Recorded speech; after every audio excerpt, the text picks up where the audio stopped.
Hello, everyone. My name is Anne Marie, and I am the founder of We Thrive at Life, where our passion is helping people live whole lives, thriving in all areas of life. So, I'd like to share a couple of my favorite scriptures. The first one is John 10:10. Jesus wants us to live abundant lives, getting off cruise control and not just surviving, but thriving.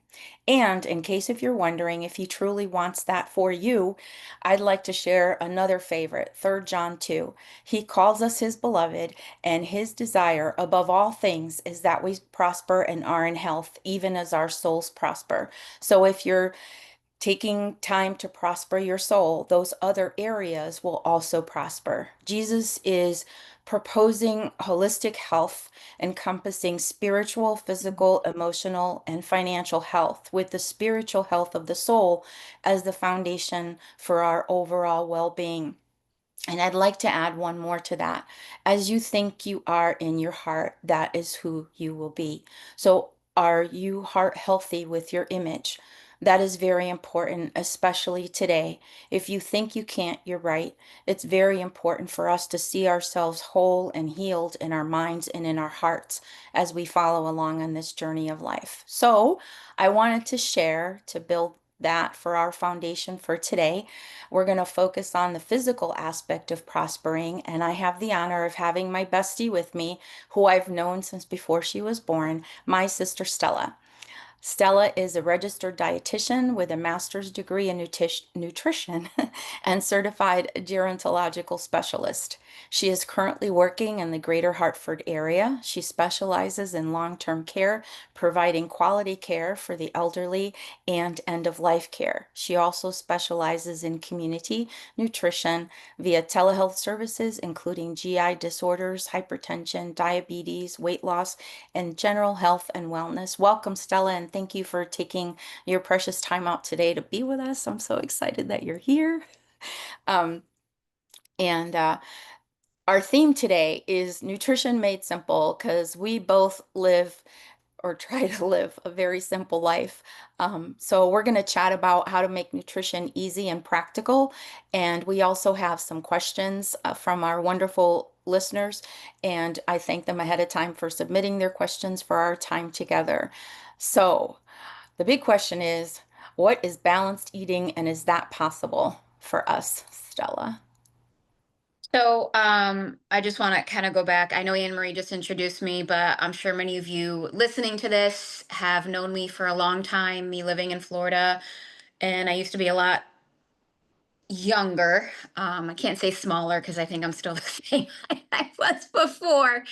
And I do mostly deal with the elderly population, and a lot of the things I've noticed from that, some of these residents that I get only eat one meal a day because they're alone, their spouse may have just died. It's hard for them to even get into the kitchen. So, balanced eating can be a different thing for everybody. To me, balanced eating is maybe trying to get more fruits and vegetables in my diet, or at least getting to eat 3 meals a day. So, balanced dieting needs to be something that fits within your lifestyle. I sometimes eat 4 to 5 meals a day. I prefer to eat smaller meals throughout the day, which works with my body, my history. So you need to figure out what works for you. But again, having a balanced diet is at least trying to eat foods from each of those five food groups. Whether you're vegetarian, whether you're vegan, obviously, if you're not eating dairy and meats, you're going to have to get your protein, calcium from other categories. But trying to incorporate all of those foods into each of your meals or snacks. Our dad was diabetic, and just with his upbringing and background, he only would eat 3 meals a day. Regardless of any diabetic teaching I would give him, trying to get him to eat at least small snacks throughout the day, that was it. 3 meals a day, that's my square, that's what I'm going to do. But he ate fruit at each meal. He would have a piece of dessert here and there. So that to him was balance. He would eat his 3 meals a day. So I think that terminology kind of throws people off because balance is something different for all of us. What do you need to have, Anne Marie, for balance each day? What do I need to have for balance each day? And, even just waking up in the morning, whether you're a believer or not, for me, balance is first and foremost when I get up in the morning, spending my time with the Lord, giving God that, 10% of my day, because realistically after that nothing else matters. Food, drink, everything else, yes, but having that personal relationship with the Lord is getting that balance first thing in the morning, and I think those other things will come into play after the fact. Mhm. Mhm. For people who aren't like really nutritionally conscious, what are those five food groups? You have your fruits, your vegetables, your grains, and your proteins and your dairy. Mhm. Okay, great. Thank you. Yeah, I And should have had so, a little picture of the my period so everybody, or my plate, I should say. We don't use my period anymore. It's the my plate. I should have had a little picture of it because I know many people like myself and Anne Marie were very visual, and having like a picture in the background is helpful. mhm.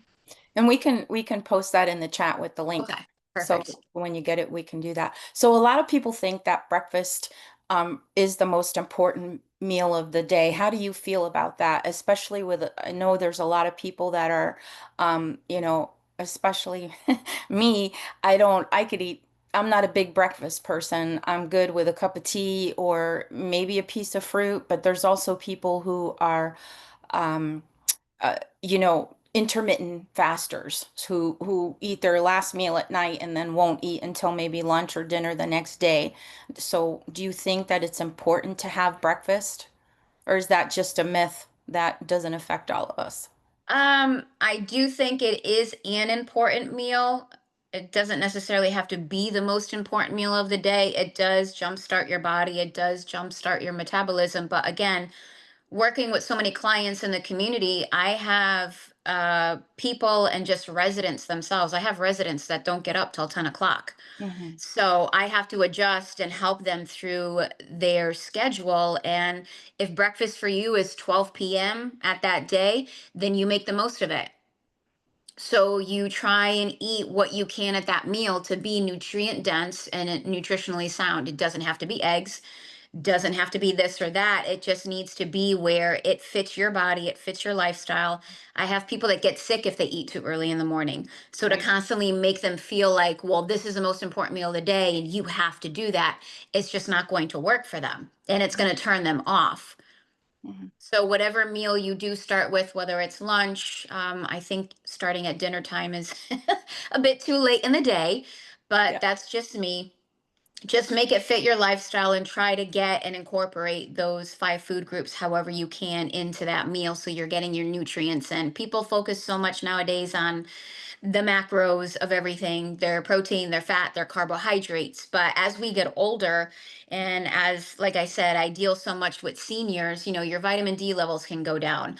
Your B vitamins, I should say, go down as well, because most of them are inside. They're not getting sunlight. They're not moving as much. So making sure that we're thinking about those macronutrients, the macro and the micronutrients as we're eating is so crucial. Mhm. Could you explain that a little bit, macro and micronutrients to people? Yeah, I know some people that are listening are either athletes or tracking. Tracking your macros is a big thing nowadays. So there's lots of apps I've used. I think it's called My Macros before. So you're implementing everything that you're eating at each meal, and this application will break down how many carbohydrates are in Mm. each meal, how much grams of fat, and how much grams of protein are in each meal. So those are like your core macronutrients.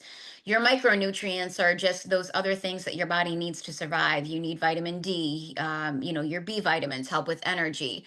Calcium, those are minerals as well. But it's like all of these things that your body needs. Otherwise, aside from your carbs, your proteins, and your fats that help with like nerve impulses, help with cognition, help with just basic movement that your body needs that you're getting through those foods. Mhm. Um, I was thinking as you were talking earlier about Daddy.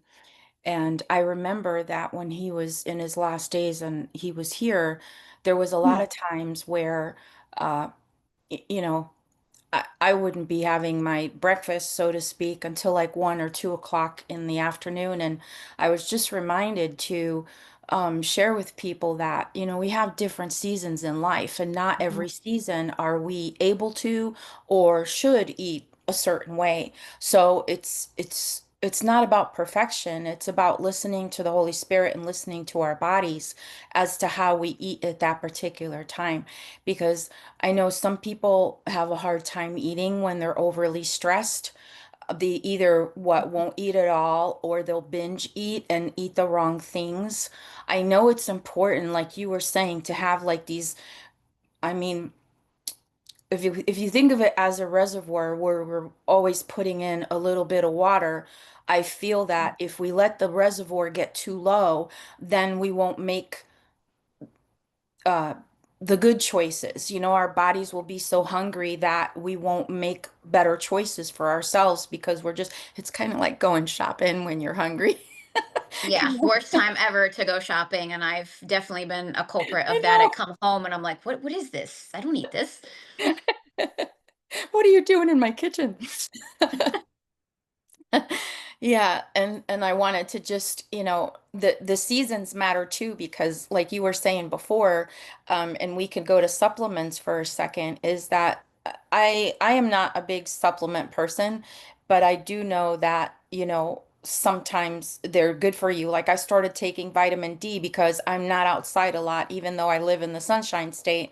I don't really go outside a lot, and I know that that's been an issue for me before, even when I was up there in Connecticut.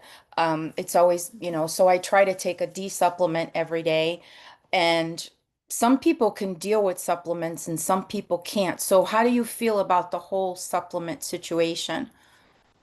I think people should know what's going on inside of their body before they jump to a supplement. Some people don't like going to doctors. They don't like getting their blood work drawn, and it's hard to, like I said, and you see all these things. People think if you can't read the ingredient on the back of the label that it's artificial or this. So first and foremost, understanding what you're taking and realize that everything has a scientific name on top of it. Vitamin D has a scientific name. Vitamin C, ascorbic acid. Toxopherol is another word for other things. Cyanocobalamin is B12. So, people kind of misconstrue things and think it's a chemical versus being what it actually is. But I think the supplement industry has become so way blown out of proportion that it's deterring people from actually getting their vitamins and their minerals from food. But again, like you mentioned, you get to a certain point, and I deal with residents like that. They're low in B12. Especially if you're vegan or vegetarian, you're not getting that through meat, so you have to supplement with it. People's vitamin D levels tend to get low. I always see people's blood work, and their hemoglobin and hematocrit is usually low, which means they're anemic. Or other types of anemia, B12 deficiency anemia, iron deficiency anemia. So knowing what's going on inside of your body first before, hey, I'm just going to go buy this. Or many of you may or may not have seen that on the internet. There was a woman that I believe it was liver toxicity, and she just overloaded on turmeric. So we Mm, hear so many benefits about turmeric and how it can decrease inflammation and is so beneficial for your body, but yet at the same time, it's like when you overuse things, it can be harmful. Even water. There was I believe it was a triathlete. He died because he overloaded himself on water. He was fluid overloaded. mm, So crazy, right? You can die from having too much water. So I'm not saying it's wrong to take supplements. I take a multivitamin, I take acidophilus, and I take some other things here and there. But I'm always mindful of making sure that I'm eating the best that I can before I'm just running to mm. go get things. Right. And how does, let's talk about like tummy issues, Okay. because a lot of people are getting them today, I think, and it has a lot to do with the quality of our food. So there's a Yeah. lot of people out there that are lactose intolerant, they're Crohn's disease, IBS, bowel syndrome and things like that. So how do you handle those type, like diverticulitis? How do you handle those things in your tummy when, I could literally look at stuff and my body will say, you eat that and you're gonna be, I'm not gonna be Right. happy with you. You know, I literally actually hear my brain saying that, like my stomach has a voice. Yeah. Yeah, I've had that as well. Like, please don't put that in here. But that's an awesome thing too. And like you mentioned earlier, just being led of the spirit, no matter what we do, it's like we have that still small voice, telling us, what, maybe now is not the right time to go to the store, or maybe I shouldn't be doing this. So, your body's giving you that telltale sign, right now that might not be the best thing to eat. And I've noticed over time, and I also had a history of colitis, which some of you might know that are listening that have known me for a long time. And dealing with people who have IBS and then working with people that have diverticulitis, diverticulosis, IBS, everybody has a different trigger food. So knowing what your trigger food is, and the general consensus is, no nuts, no seeds, no corn, no peas. When I educate clients that unfortunately now have to have an ostomy bag, they're eliminating outside of their body. Eventually the body does regulate, but it's like normal stuff, or I should say, items of food that normal people would eat that come out the same way they went in. Those are the types of foods that you kind of should avoid because it's not a digestible fiber. It's not that it's not necessary that we use it, but the most important thing, again, going back to knowing your body, if you're in an active flare up, maybe not eating raw fruits or veggies for a moment in time might help you until your body acclimates, the inflammation kind of goes down again, and then you're able to reintroduce those foods. It kind of becomes more of an elimination game. I've had flare ups where I couldn't eat dairy, and I never had dairy issues. I'm not lactose intolerant, but I just could not handle eating dairy for months or weeks, whatever it was. And then as my body slowly adapted, got off the flare up and regulated itself, I was able to go back and eat dairy. I couldn't eat soup for a long time. For those of you that have had to follow a FODMAP diet, Can sometimes you spell what that broths, is? FODMAP, FODMAP. Um, it's an acronym. It's a very long acronym, and I'm not going to remember it off the top of my head. But basically, certain foods, when they break down into the system, can just produce a lot of gas for people. Broccoli, Mhm. cauliflower, Yes. certain broths, onions, things like that can be very gaseous and ferment inside of the body, which is one of the acronyms in that. And we can put that in the chat later. And again, some of you may be very familiar with the FODMAP diet. You're probably following it. I've had to follow it a few times myself, but broths, it would just produce so much gas and fermentation in my body. I couldn't eat soups for a year. So just following guidelines with your body and just keeping a mental note. It's hard to do a food journal. It's tedious for some people, but you know what? I had chicken soup. I'm not feeling so hot right now. I'm very gassy. Don't want to be around anybody. Just making a mental note. Okay, I got sick this time. Maybe, you can trial it again if you're feeling adventurous and you want to keep at it and see if it happens again. And, over time, your metabolism does change. You may not have any food allergies right now, and then all of a sudden you have an intolerance to mushrooms, or you can't eat a certain thing. So, like Anne Marie mentioned, your body, your mind, you go through different seasons, and maybe now you have one child and now you're on to your second child or three, or, you have a family member that's going on hospice now, and that's your focus, and food is just out the window right now. You're caring for your loved one, whoever it may be, and that takes precedence. Yes, you need to take care of yourself and make sure you're doing that so you can take care of others. But quite frankly, Amory and I have been in that position, and you're so focused on what you're doing, you're not paying attention to what you're putting inside of your body, and you're just kind of floating at that time. But again, that's a season. The important thing is that you keep showing up. You may have a good few days where you're not in a flare up and you're able to work out, and then the rest of the week you're just, and it's giving yourself that grace, that knowing, okay, today's not a good day, I'm not feeling well, And there will be days that, you know what, I don't know if you've all watched that movie Luca, if you have little ones, but we know that little movie Luca, and it's that phrase, Silencio Bruno. You kind of get rid of that voice in your mind, and it's like, okay, Lord, I can push myself today. I'm going to push myself, and you're able to get your workout in. And other days, you just know, again, being led by the Spirit, today's not the day to work out. I'll muster up my energy, let my body heal, my mind, whatever it is. And then tomorrow I'll have maybe the mental energy to do it more. My body will be physically able, even more so. And you'll just have a better workout the next day. So just picking and choosing where you go. And again, just having that grace, because many people just condemn themselves so much because they're dealing with something, whether it's an eating disorder, binging, like you mentioned earlier, and just getting back up. It's like when we fall out of the presence of God, it's like, you going to stay down there? Are you going to keep Mhm. condemning yourself? No, that's not what the Lord calls us to do. Romans 8:28, we just keep going forward. He works things out for good, and we just keep moving. So it's about more so just showing up all the time, and you can kind of get it at the next meal. And I think that was one of the other questions on there. I forgot what it was, but somewhere along that lines. Yeah, we had a question about sugar and losing weight. Um, Okay. uh, One of them was about a sugar addiction, right? yeah, Pam had asked Yes, about Pam sugar had, that was a addiction. good question. And I guess the other piece of it would be, what do you consider an addiction? Mhm. Having a piece of candy in between meals, having to, you buy a bag of cookies and you eat the whole thing at once. So everybody's definition of what an addiction is, or you can't stop eating it. And I've had people say foolish things like sugar is addictive as cocaine, when it's not. We've had family members that have been cocaine addicts and they wouldn't touch a piece of cake to save their life.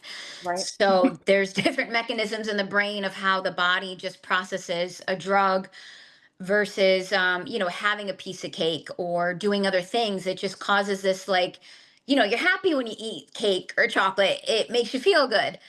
But I think as well, when people have addiction to these types of foods, they're not really eating a balanced diet. Right.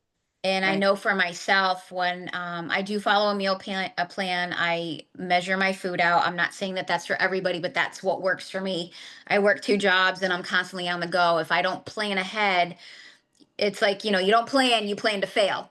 Yeah. So I have all my meals put together, and when I plan everything out and I'm, eating a lot of fruits and vegetables throughout the day, I noticed a huge shift in my body of just wanting those things. Like, I would eat out a lot. And then to me, a lot would be a couple of times a week. For other people, it's every day. So, I would order food from one of our restaurants down the street. And I noticed, after going back to meal planning and just being a little bit more rigid with things, and I was eating a lot more fruits and vegetables, especially fruits. Like, I was eating it at least at two or three of my meals. I wasn't craving things anymore. And Anne Marie will tell you, I have a huge sweet tooth. I'm worse than some of my residents at work, because you'll put a plate of food in front of them and they will gravitate towards that cookie and shove the plate aside. They don't care. It could be their favorite meal. Can I have two of those cookies right there? Yeah. So I think, one, figuring out, why are you gravitating towards that particular item, whether it's sugar, creamy foods, it could be anything, potato chips, it doesn't matter. Why are you gravitating towards that? Is it happening at a certain time of the day?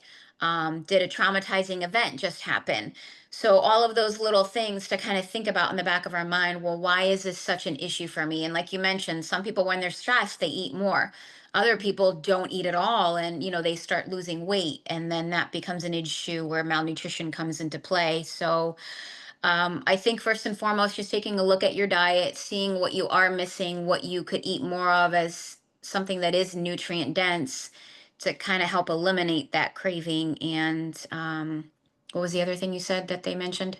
The sugar addiction. What was the other The thing? sugar addiction, and the other one was from Michelle. And I want to say that I think that if we're a scripture had come to my mind when we were talking about the sugar, and I'm not sure where it is, but the Lord does talk about us eating rich foods for celebrations and things like that. So it's not like he doesn't allow us to have a little fun with the food, but I Yeah. think that we need to, just really pay attention to the balance.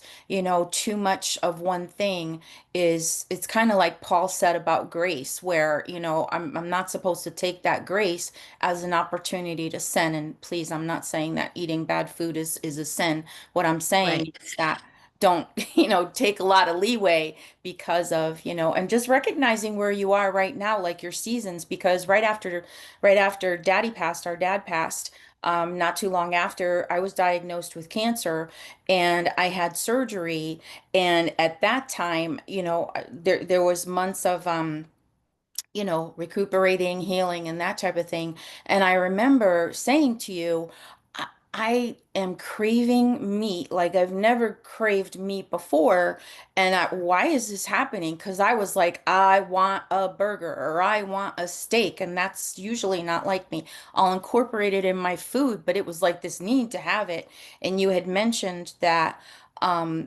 It's probably because your body is low on iron and you just had major surgery. So I just going back to that just reminds me to just really be uh listen to that voice inside you. I think whether you're walking in the spirit or not, your body is talking to you in one form or another, and it's telling you what to eat. And I think that for me, if I'm craving sugar, then I missed something that I need to have, and now I'm wanting to have it with the sugar, to replace it.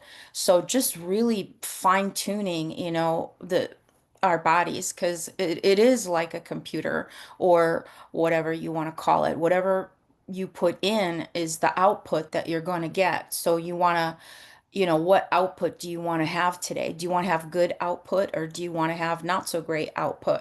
Because what we put in is what it fuels us, right? So we either have premium fuel or, you don't want to put regular in an unleaded car, right? So Right. pay attention really to, to what foods are calling to you and why they're calling to you. And education is, I think, important too, where we educate ourselves on the food groups and how to utilize them in our lives so that we have a good balance. I think long ago, what was it, 30, 20, 40, or something like that to equal 100, with X amount was protein, another was carb, and then the other was vegetable. I don't remember, but I do remember reading up on that because it's always been of interest to me, exercising and doing that. But grace is what it's all about, and understanding, because I think overall how do I say this? I've struggled with food disorders. And so, um, why am I eating this right now? Because it's either a nutrition is behind it because your body needs to eat, or there's an emotion behind it, and then you have to check yourself, right? So, Right. and it's okay once in a while to overeat, but overeating as a form of self-medication is probably not the healthiest thing for your body. And then binging and purging, of course, is not great either. Uh, and so I just really feel led to just say to let the Lord lead you as to what you're going to eat. And I think that people, and it could be a chemical imbalance too, I think, because as we get older, our bodies change. The whole like we were talking about earlier, the progesterone, the estrogen, those change. So can you talk a little bit about that? Like as we mature and our bodies change, what should be some of the things that we should be doing to help ourselves you know, get through that?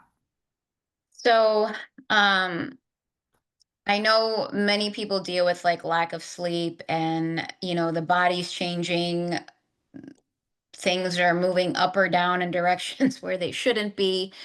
So, my encouragement to people is you kind of just have to push through it. I had gone through that a few years ago, just coming home from work, and it would be super early, 5, 6 o'clock at night, and I'd already be in my pajamas. I couldn't function and I couldn't figure out what was going on with me. And then I was just gaining all this weight without changing anything. I was still exercising. I wasn't overeating. I had changed nothing about anything, and I was just blowing up and I couldn't figure why. So, as we get older, our hormones shift. You have estrogen receptors basically all over the entire body. It's like you don't realize how much control it has over the body between our metabolism, our cycles, and just how we function, our energy levels. And not to promote a supplement, but for myself, it worked for me. It may not work for everybody, but I had started on a supplement called Hormone Harmony, and it really just changed a lot of things for me. I started to have a little bit more energy. I was able to lose some weight on it, but my point of that is just that's your season that you're in. You have to find some sort of balance. And if you have to go to bed earlier, go to bed earlier. For a while, all I was doing was just walking. I would Mhm. force myself to walk every day, whether it was just 30 minutes, like that was my goal. 30 minutes, whether I have a walking pad in the house, I purpose it in myself to get that. And I don't deal with depression, but it's like the winter months for those of us that are up here up north. The winters are hard.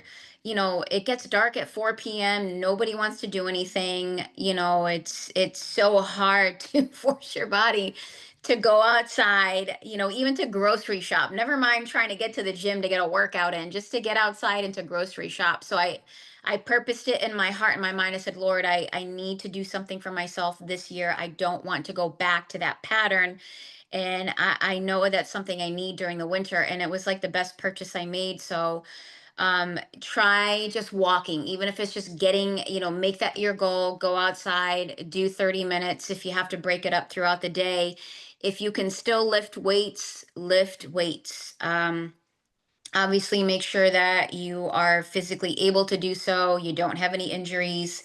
But as we get older, we tend to lose a lot of muscle mass, especially for women. And, calcium goes down, we're more at risk for osteoporosis. So, lifting is very huge for us to continue to do, lifting weights. And, research is pointing to lifting heavier. I know that's been a back and forth thing for a lot of women because they don't want to get bulky, but maintaining muscle mass, which is also going to help you in your metabolism trying to lose weight, because the more muscle mass you have, the more fat your body starts to burn and it keeps your metabolism going.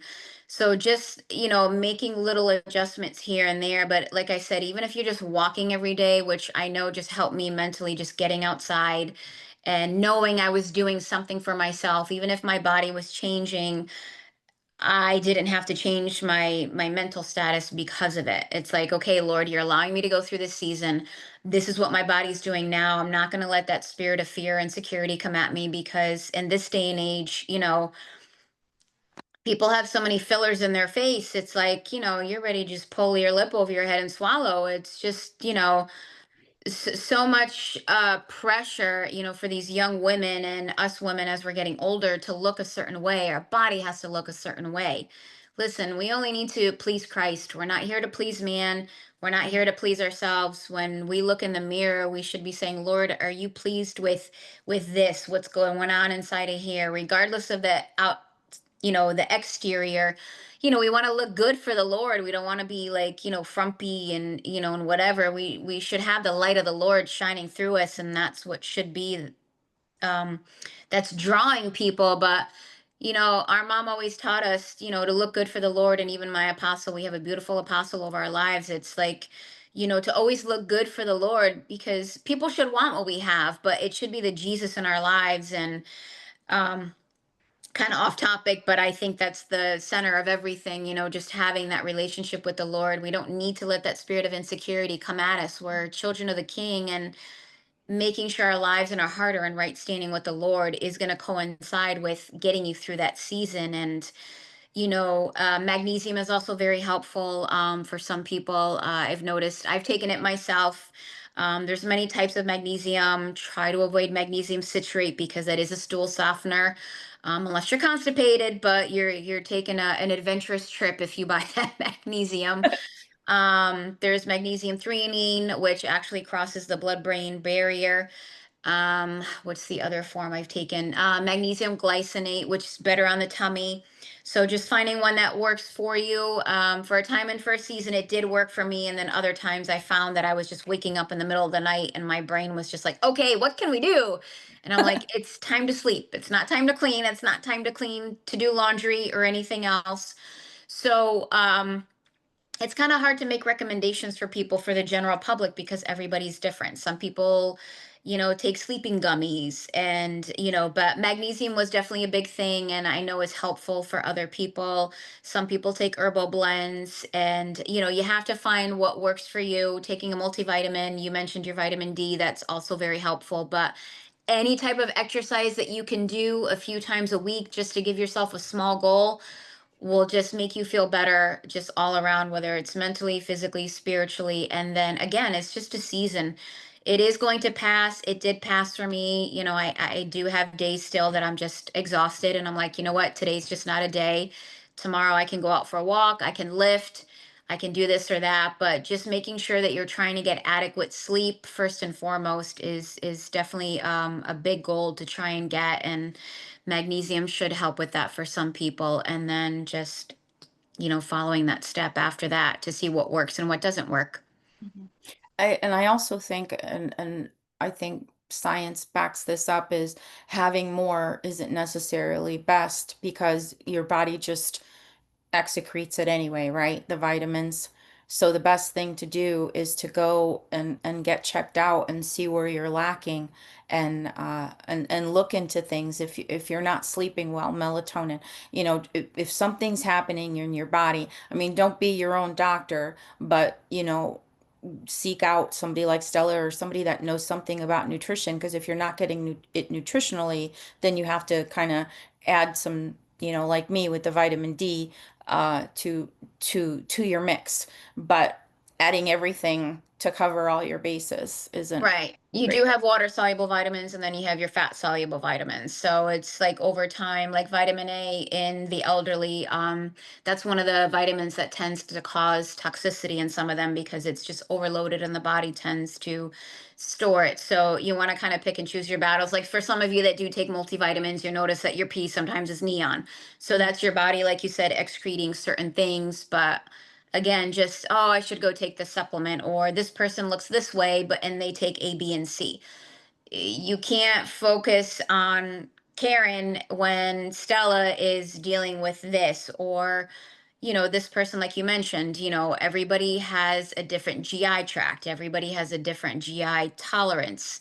You mentioned you had cancer. I had a patient many years ago at a hospital that had ovarian cancer, and this was my first experience with this, but just seeing things from a clinical standpoint that people may not recognize. And because way back in the day, radiation was like I guess, the first and foremost thing that people would use. But for those of you that have had radiation, it can cause inflammation in the body. And she had, as a result, what was called radiation enteritis.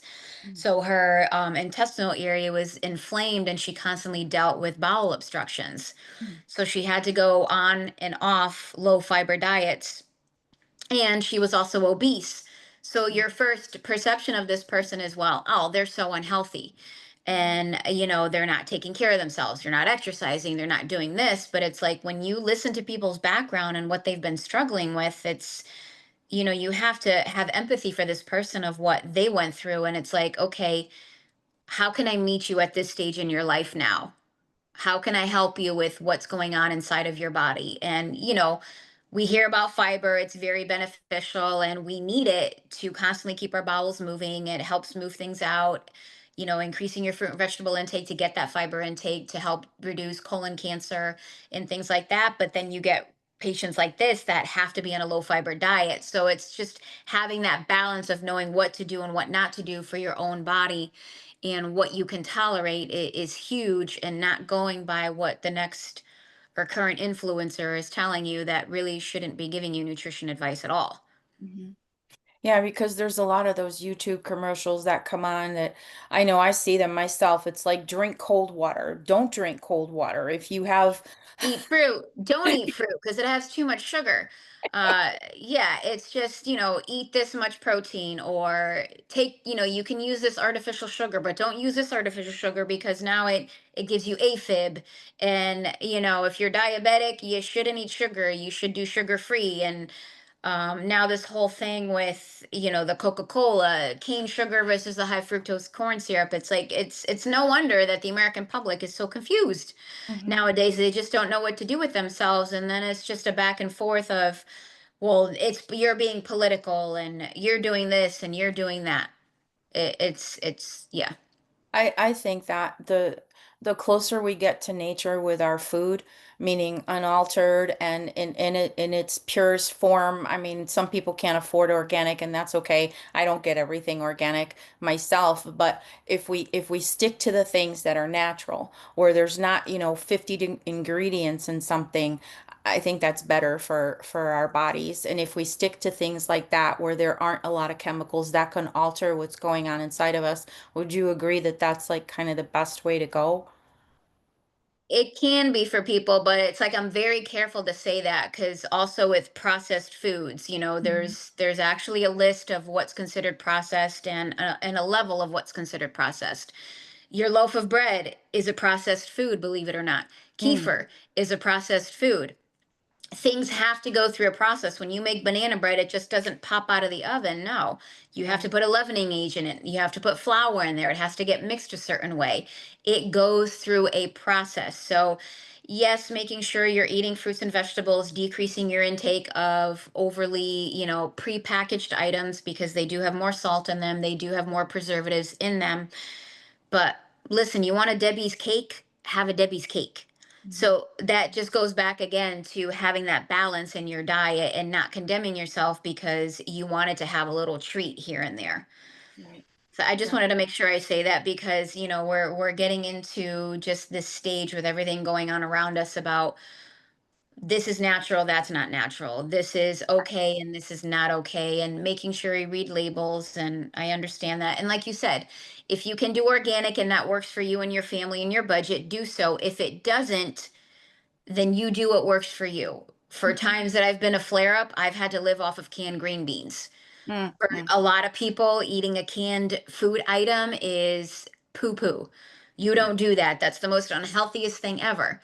Well, it's either that or not being able to eat at all because my bowels cannot tolerate anything right now. Right. And most of the time, when somebody is admitted with colitis, diverticulitis, the hospital puts them on bowel rest. That Hmm. means no food or drink for sometimes a day, sometimes 2 days. That sounds very unhealthy, but right now the body is so inflamed, it can't tolerate anything else. So, Right. It's almost like putting somebody in a coma so their bodies can heal. kind of, You know? yeah. And we have a saying when we're dealing with kids and teaching them about nutrition, it's like, don't yuck my yum. So, teaching that, to adults at this stage in the game, it's like, okay, you want to buy organic and you won't touch anything that's not organic. That's you. Other Mhm. people, Mhm. first and foremost, can't afford organic, but they can get a fruit and a vegetable. Yeah. That to me is more important Mhm. than telling them you have to buy things organic. You have to buy this company. Most people nowadays, and there's a huge health disparity, having them try and buy an actual fruit or vegetable is sometimes not even within their budget. So trying to get them to eat these things that, are fresh off the farm and within their budget is, a goal for me, making sure that they are getting their fruits and the vegetables, even if it's within a can or in, some of you that have kids, they have like those little prepackaged items in their own fruit juice, which is more recommendable than having others that have added things into them. But again, it's still the fruit that they're getting in there. I've had to live off of applesauce at times. You kind of have to pick and choose your battles of how to get that food in there, your fruit and your vegetable, if you can't do what others are doing. Right. And what I meant before by, getting close to how things are made is that, a fruit, a meat, a chicken, rice, beans, things like that, but not buying foods that are overly processed. Like for instance, white bread versus grain bread, which is better for you in certain most instances, right? That's what I meant by that is to making better choices of the foods that are out there. Like you had posted something on Facebook about, sugar is sugar, whether it's high fruit, high fructose corn syrup is sugar. Remember that post that you did? And I think a lot of people don't understand, and it's all about understanding and gaining understanding of things because Right. that's what it's about is to gain understanding. I'm not for how do I say this? One extreme to the other. And at my age, I just really allow the Holy Spirit to teach me what I'm supposed to be eating and Right. and to listen to my body. And like we were saying before, he's our accountability. We go to him to be accountable to him because who knows us better than him? Right. And a lot of people think that that's hooey, that don't know him, trust him, love him, whatever. They don't think that that's a part of that walk because he is. If you're going to let him into everything else, the food part is one of the parts that we should let him into and being accountable to him because our bodies are temples and we need to treat them properly. Right. And so I just however that properly is for you right now, that's what we should be doing. Real quick, what are some healthy snacks that we can, or snack ideas that people can, kind of implement or have on hand when they're feeling like they need to eat right now or they should be eating something and they're not sure what they should eat or, to keep them from going on those binges of sugar and things like that, just to kind of be semi-prepared, like Mama's big purse with all those things in it. Yeah. Um, Yogurt's a great snack. Nuts, if you can tolerate them. I'm trying to think of what else. Peanut butter and crackers, cheese and crackers. And again, this may not be a great snack for people listening. It has to fit your lifestyle. Tuna and crackers, trying to, again, be mindful of what you're putting in there, making sure there's some nutrients in it, protein, carb.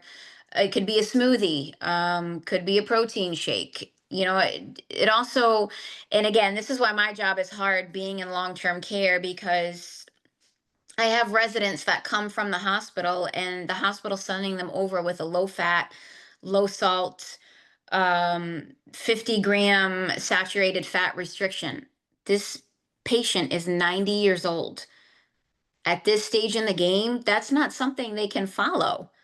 Mm. Yes, we should all, be mindful of salt intake, especially if they have congestive heart failure. But putting so many restrictions on somebody is very hard. So I've even bought. I used to love Fig Newtons, and they have like a natural version of them at BJ's, and sometimes I use that as a snack. But my go-to that I usually pack for myself is some Greek yogurt. It has more protein than regular yogurt. And, for all those people that are just like, yogurt has sugar in it. Yes, because lactose is in yogurt and lactose is a natural sugar. Mm. So knowing chemistry and things like that, like you said earlier, it's like people see a chemical and they're like, it's a chemical when things break down a certain way inside of the body. So just keep that in mind. Yes, there's sugar in yogurt, but it is lactose, and lactose is a natural sugar. I always used to joke around. It's like trying to take the Puerto Rican or the Italian out of somebody. It's like you want to buy the yogurts that have zero this or zero that in it.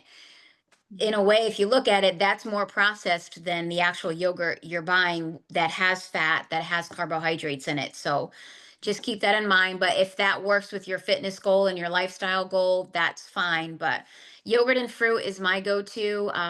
Peanut butter, it's a great unsaturated fat. Avocado is great, avocado and toast. Trying to think of like what people can take on the go. I usually take a protein shake with me at work and I just shake it up at work. They have those little frothy things if that's what people want to do. Um, I mean, you can even pack like little chicken salads, like, prep your chicken, buy some rotisserie chicken and just make up your own chicken salad, make up your own tuna salad, have some, whole grain crackers. things like that. And, just a little snacky. You could do, what are those called? Carrot sticks and celery with some cream cheese, or, some Hummus.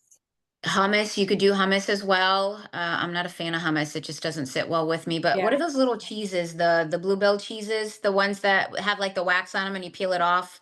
You don't Right, right. It's just Bonbell or something. yeah. Mm-hmm. Mm-hmm. Yeah, Yeah. those are good. They come in like a little package. Netted If you bag, have yeah. little kids, yeah, those are great too. Mm-hmm. Trying to think of non-dairy snacks because I'm sure there's plenty of people out there that have Silk makes coconut yogurt, different other to almond yogurt and things like that. Those are other options to get some good protein in. And there's definitely different types of protein powders too if you want to go that route and do like a smoothie. There's pea protein, there's whey protein, and other items depending on how your GI tract processes and what you can or cannot tolerate. There's different types of vegan proteins as well, so those are definitely quite a few options to have on board that you can do. If you could give people a tip of something that they can implement that's easy for them to start doing this week to like create a good habit, what would be like one or two things that you would want to share with them? If you're not a fruit and vegetable eater, I encourage you to just add one different fruit or vegetable to your meal for the Mhm. day. Whether it's with a snack, or if you make an omelet in the morning, you can throw a tomato in it, you can throw some frozen spinach in it. I buy my fruit cut up all the time. It's more expensive, but it's super convenient for me. So to me, I'm not going to sit there and buy a whole pineapple and sit there and try and cut it. I'm not going to tell you that I have a flower of broccoli in my refrigerator that's probably been there for about a week because I haven't had the time to cook it. And I know myself already. I usually try and get things pre-cut, but it's like broccoli perishes so quickly. It's like I have to cook it so fast. So I usually, I gravitate either towards, canned green beans, or frozen vegetables is another great option, or salad because it's ready to go. I can throw it in a container, I can bring it to work, or when I get home, I don't have to cook anything, I don't have to prep anything. It's right there. Mhm. Yeah, and planning is a big thing too because and balancing things out because I know with us, once we go shopping, it's just us, and so we have to balance how we're gonna eat our foods. And if we do have a little bit extra one day, I know for me, the next day I'll have a salad. Like the other day, we decided to get subs because we haven't had them in a long time, and he eats a little bit differently than I do, so I, you know, birthday month and all that, we got some subs and we got Right. you know. Things that we don't normally eat on a regular basis, like onion rings and those little potatoes. But the next day I had a salad. I didn't because I wanted to give my body time to process, and kind of go through what I had just eaten because my body's not used to eating that way. So balance and being aware and being accountable, I think are just things that we need to do. Of And course. you know, um, Yeah. so And planning, like you said, that yeah. could just be another goal for Mhm. someone. Just even if it's one meal out of the 7 days, Yeah. plan that meal and just make extra. This way you have it for your next meal. I've had clients and I have friends that don't like I'm thinking leftovers. of Daddy's minestrone. Yeah, Everything's in here. Why do I need to eat anything else? exactly. And but I have people that I talk to that will not eat leftovers. They Yeah. refuse to eat leftovers. So if you're that type of person, I can understand that, but that might be another goal for some people. Just plan one meal out of the week that you can cook. I make a lot of ground turkey in this house, and jasmine rice, and it Mm. lasts a long time. But my turkey I make different all the time. Sometimes I put sauce in it. Sometimes I use coconut aminos. I use a ginger sauce that I get on Amazon to give it like an Asian flair, and then I'll change my vegetables. So it's like you have that core base of like your protein and your starch, and then you can just keep switching it out with whatever vegetable or whatever seasoning you want, or switch your rice for maybe a sweet potato or some other carbohydrate, and just keep the cycle rolling, or switch to chicken one other time, or shrimp. So it's like having that base, but just try and at least plan one meal throughout the week. It's like before, many years ago. What was it? It was like Monday was this day, meatless Yes. Monday, and then what, Tuesday was like Prince Spaghetti Day or something. Yeah, so Wednesday was Prince oh, Spaghetti Day. sorry, Wednesday was Prince Spaghetti Day. Even my residents yesterday, we have a food forum every month, and it gives them a chance to express themselves, whether it's, a complaint about a meal or service or, just whatever. It gives them that freedom to express themselves about the food service and what they would like to see or not see there. And it's just, they don't like a particular item or they want this off, but it's like they want pizza every week now. That's, and I think we used to have that with the old company, but it's like we want pizza day every Friday. And so it's, just, it's okay to kind of eat the same thing all the time.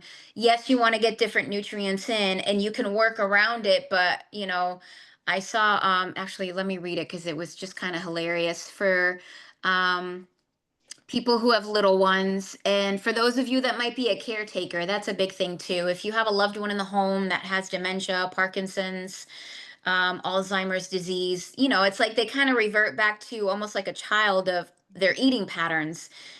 Their favorite meal, they don't recognize it anymore. They don't want to eat something that they always used to eat for you. But I had sent this to one of my friends who has littles, and it was a post on Facebook, and it said, "Motherhood is just marketing.